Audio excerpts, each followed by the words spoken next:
انس رضی اللہ تعالیٰ عنہ فرماتے ہیں کہ نبی علیہ الصلوۃ والسلام کے اس زمانہ میں ہم گھریلو گدھوں کا گوشت کھاتے تھے، حلال تھے۔ گھریلو پالتو جو گدھے ہوتے ہیں ہم ان کا گوشت بناتے اور ان کی ہنڈیاں پکا کے ہم کھا جاتے، اور یہ زمانہ قدیم سے چلا آ رہا تھا۔ گھریلو گدھے حلال تھے، صدیوں سے اہل عرب کھاتے چلے آ رہے تھے۔ حضرت انس فرماتے ہیں ایک دن ایسا ہوا، ان اللہ ورسولہ ینہیانکم عن لحوم الحمر الاہلیہ، کہ اہل مدینہ کے گھروں میں ان کے چولہوں پر ہنڈیوں میں گدھے کا گوشت پک رہا تھا۔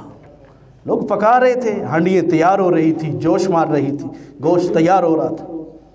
ان اللہ ورسولہ، ایک کہنے والے نے، ایک صدا بلند کرنے والے نے، ایک منادی کرنے والے نے اعلان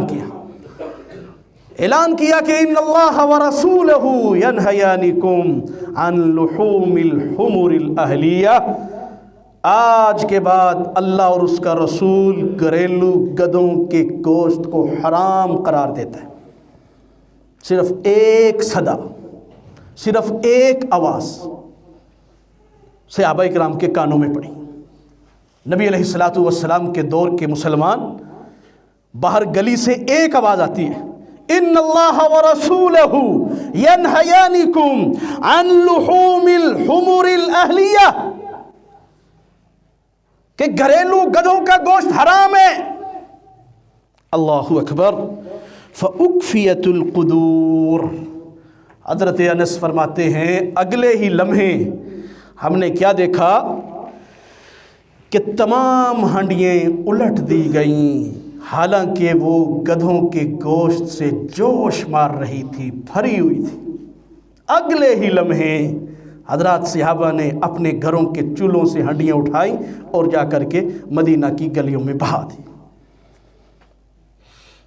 کسی نے یہ جرت، یہ جسارت کرنے کا سوچا ہی نہ کہ پہلے نبی علیہ السلام کے پاس جائیں گے، گھریلو گدھوں کے گوشت حرام ہونے کی وجہ پوچھیں گے، علت پوچھیں گے کہ بھئی کیا وجہ ہے، کیوں حرام کر دیا گیا، اس میں کون سی ایسی خامی ہے، ہم تو صدیوں اور سالوں سے کھاتے چلے آ رہے ہیں، آباء و اجداد کھا رہے ہیں، طاقتور گوشت ہے، اچھا گوشت ہے، قیمتی گوشت ہے۔ کسی نے یہ جرت، یہ جسارت نہیں کی نبی علیہ الصلوۃ والسلام سے جا کے پوچھیں گے، اور کسی نے یہ تک نہ سوچا کہ چلو بڑی محنت سے گوشت بنایا ہے، مسالہ ڈالا ہے، ہنڈیاں تیار ہو رہی ہے، چلو اس کو تو ضائع نہ کریں، اس کو تو کھا لیں، نیکسٹ ٹائم نہیں پکائیں گے، دوبارہ نہیں خریدیں گے، دوبارہ نہیں لیں گے، اس کو استعمال کر لیتے ہیں۔ کلا واللہ، ایک صدا، ایک آواز، ایک للکار، ان اللہ ورسولہ، اللہ کا نام اور اس کے رسول کا نام، ینہیانکم عن لحوم الحمر الاہلیہ، گھریلو گدھوں کا گوشت حرام ہے۔ حضرت انس کہتے ہیں فاکفیت القدور، ہنڈیاں بہا دی گئیں، وَإِنَّهَا لَتَفُورُ بِاللَّحْمِ، حالانکہ وہ تمام ہنڈیاں گوشت کے ساتھ بھری ہوئی تھی، جوش مار رہی تھی، تیار ہونے کو تھی۔ مصور کھینچ وہ نقشہ جس میں یہ صفائی ہو، ادھر حکم محمد ہو، ادھر گردن جھکائی ہو۔ یہ فرما برداری ہے، یہ اطاعت گزاری ہے۔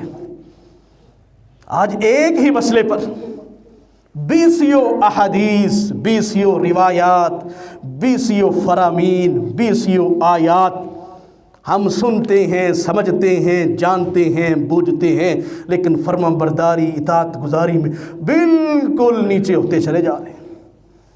وجہ کیا ہے، سبب کیا ہے؟